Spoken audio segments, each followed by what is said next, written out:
accomplished to 0% chance. Okay, that's great. That means you're a unique little flower. That's fine.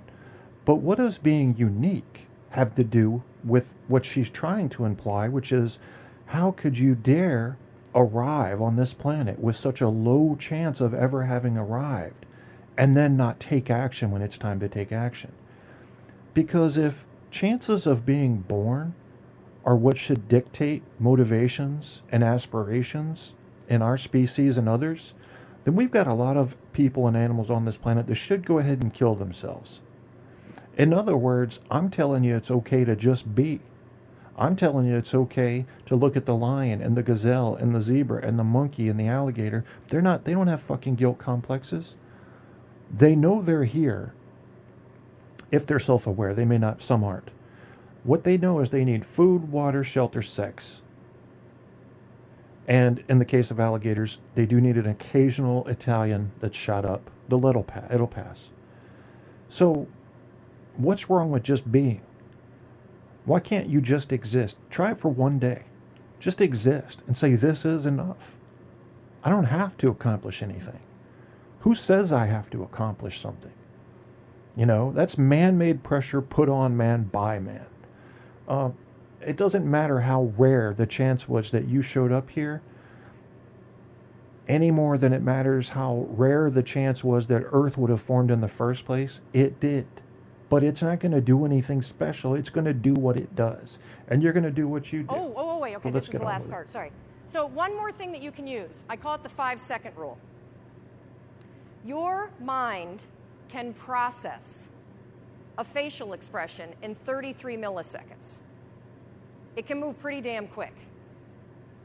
The other thing that it does very quickly is if you have one of those little impulses that are pulling you, if you don't marry it with an action within 5 seconds, you pull the emergency brake and kill the idea. Kill it. If you have the impulse to get up and come dance while the band is playing, if you don't stand up in 5 seconds, you're going to pull the emergency brake. There goes RD and Stabby. If you have an impulse about you were inspired by somebody's speech today, and you don't do something within 5 seconds, write a note, send yourself a text. Anything physical to marry it with the idea, you will pull the emergency brake and kill the idea. Your problem you can also isn't punch ideas. yourself in the nuts. Your problem is you don't act on them. You kill them. It's not my fault. It's not anybody's fault. You're doing it to yourself. Stop it. I'm counting on you. 1 in 400 trillion. You got stuff to do. Who cares? Jesus. And it's not going to happen in your head. So I want you to practice this today. When we go off to party, thank God it's coming soon, because I think we all could use a cocktail. 1 more minute. I want you to practice the 5-second rule. You see somebody and you think they have that impulse, they look interesting. Walk over there. You were inspired by somebody and you have a request, make it. That's why you're here. No, it's not. Experiment with it, and I think you'll be shocked about what happens. And one more thing, you know, I want you to know that everything that I do, whether it's the radio show or the television show or the book that I wrote or the column, it's for you. And if there is anything that I can do, if I can do anything to make you do the things you don't want to do so you can have what you want, I will do it. But you need to walk Bend over and take your skirt off. You need to open your mouth. Now. And you need to make the request. Yeah. You got it? Yeah. Yeah. Good. You like me now, don't you? How you like that now, huh? How's that feel, huh?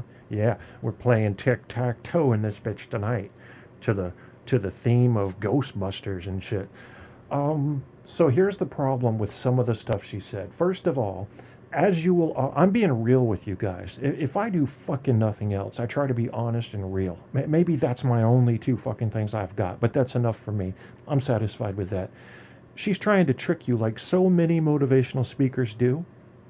She's trying to trick you into action. I'm not going to tickle your taint to get you to do something. If you want to do it, you will do it. If you don't want to do it, you're not going to. You can't sit there and wait for inspiration. You got to fucking do it. Your days are ticking by, man. You're a brief blip on the global time scale of life on this planet, if you want to do something, you better get it fucking done. Like, do it. Just do it. I mean, Nike has it. I mean, just do it.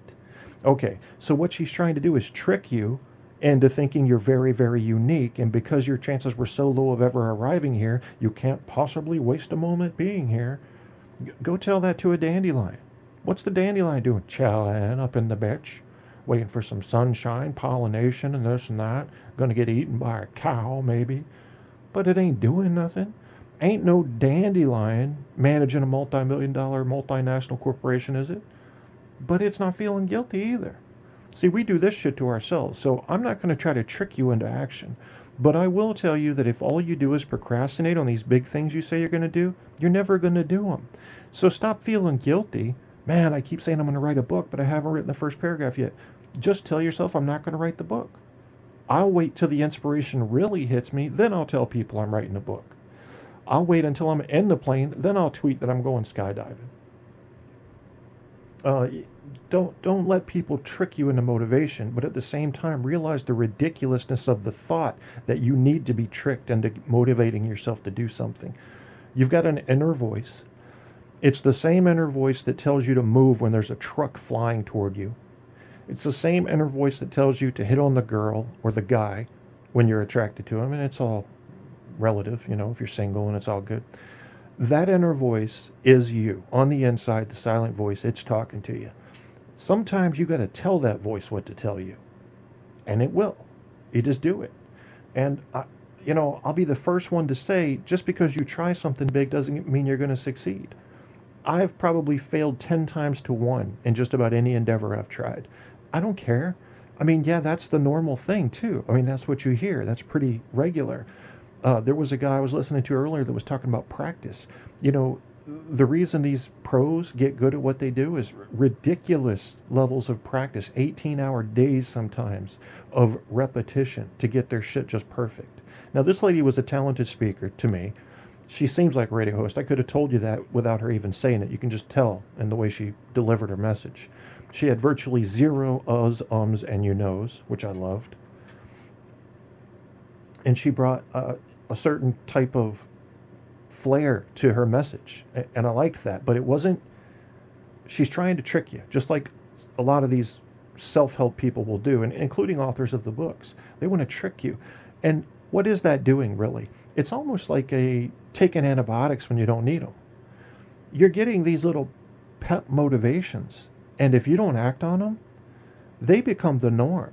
You need those to even think about doing something, and then you need something more to take the action. I say don't listen to them until you're ready to do something. Then listen to some motivations. I don't know. I mean, we're going to get into some more stuff here. Let me see what's going on in the chat room. I don't know what you were talking about typical left brain and typical right brain. All right, RD and Stabby are talking about left brain, right brain. Left brain is generally considered your analytical side. I think you guys already know this, but I'm going to say it anyway. And your right brain is more of the creativity side. Men are thought to be typically, on average, under Madonna's titty cone, bell curve. Men are thought typically to be more left brain, and women are thought typically to be more right brain. The left brain is the thinking side. The right brain is the feeling side. Well, that's a huge oversimplification to try to describe the complex combinations of components and chemistry in the brain, but it is, roughly, it's a good analogy. It is. I mean, so you have your computational and space relation side, and then your emotional and picture and face recognition side. And women tend to be better at right brain stuff than men, including expressing emotions and language skills, whereas men tend to be better at angles and heights and distances and directions, and it's just the way we're kind of wired. It is a huge oversimplification. Sorry about that, but that's what Artie's talking about right now.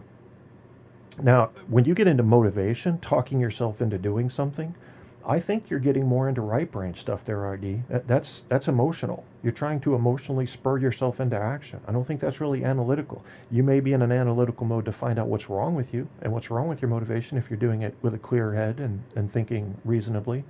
But you're ultimately going to try to fool yourself into action, probably. Apocalypse says, not sure if they are bedded out. Those female breakdowns are scary. True. I think it's just runaway right brain, though, Apocalypse. I don't think it's mismanagement of it. It's just too much of a good thing. Intellect versus intuition, that's right. And that's how you see the psychologist will break down personality types almost between those two things and everything that branches off of those two things.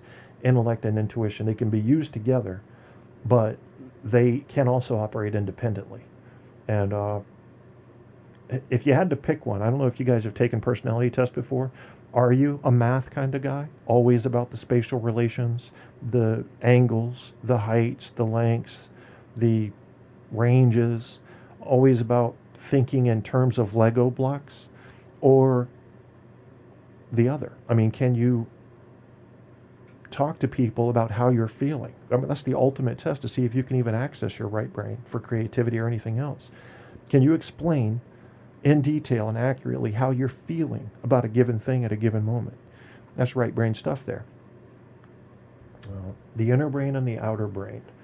I see this more as a scale. RD, I think just because these two things are separate doesn't mean they don't work together.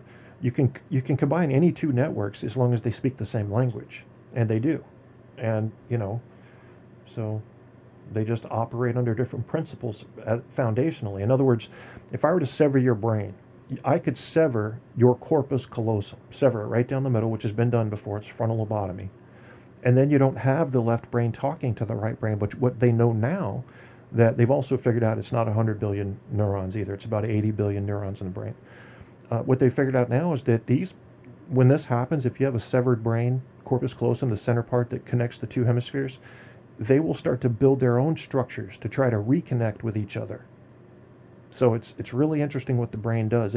They've always said, well, brain cells don't regenerate. Yeah, they do. They found out that some do. So, and when we get into stem cells, they're going to do it anyway. I think Stabby is writing a book on what RD believes in. You guys, I think you guys could get along if you were willing to be more vague about some of the stuff you believe in. I mean, RD is already too vague according to Stabby. Stabby is already too precise according to RD. And Apocalypse smokes a fat joint and drinks a 40 and sings some Snoop Dogg raps. That's what he does. Now, I guess the question of this is, do we want to do psychology of self-motivation? Might as well, since it's kind of on topic. And then after that, we've got it's never too late to chase your dreams. And this guy is really good. And he's probably my favorite out of the three. But let's go ahead and get into this. I'll talk right over it. This one's going to be the psychology of self-motivation. Tell me if you agree or disagree. Is this guy being scientifically accurate or not? Is he making logical mistakes? I definitely will point some out that I've found. His name is Scott Geller, and he did this at, actually, this is the one I like better. Scott Geller at TEDx at Virginia Tech. So let's listen to this real quick. Thank you. Thank you. Thank you. Beyond boundaries. What a theme, huh? Beyond. Now, when I think of boundaries, I think of rules, regulations, and restrictions. And I think of the parents. Who likes that? And the teachers and the supervisors who hold us accountable with regard to those boundaries. Now, that's not a bad thing. I know if you're like me, I need supervisors. I need someone holding me accountable to do the right thing. But beyond boundaries is something different. I think of those leaders, those teachers, those supervisors, left brain those and right brain, the nerve and neural networks cross. To go beyond the call of duty. To do more than we have to. To do it not because they tell us, but because we want to. I would like to share with you what the research says about how to make that happen. Feels like a parent's arms hugging them. And not just for other people, but for yourself. Here's the deal. How can we inspire people and ourselves to be self-motivated? There's another word. It's called empowerment. You've heard that word, right? Now, the management definition of empowerment is get her done. Just get her done with fewer resources and less time. I empower you. Make it happen. I'm talking about feeling empowered. That's different. Think about what he said, though. How do we inspire people to be self-motivated? Now, if you want to know if you feel empowered, or if your child, your student, your worker feels empowered, ask them 3 questions. And if they say yes to these 3 questions, They will feel empowered. And by the way, this is not based on common sense, it's based on research. But you've all been there, so it'll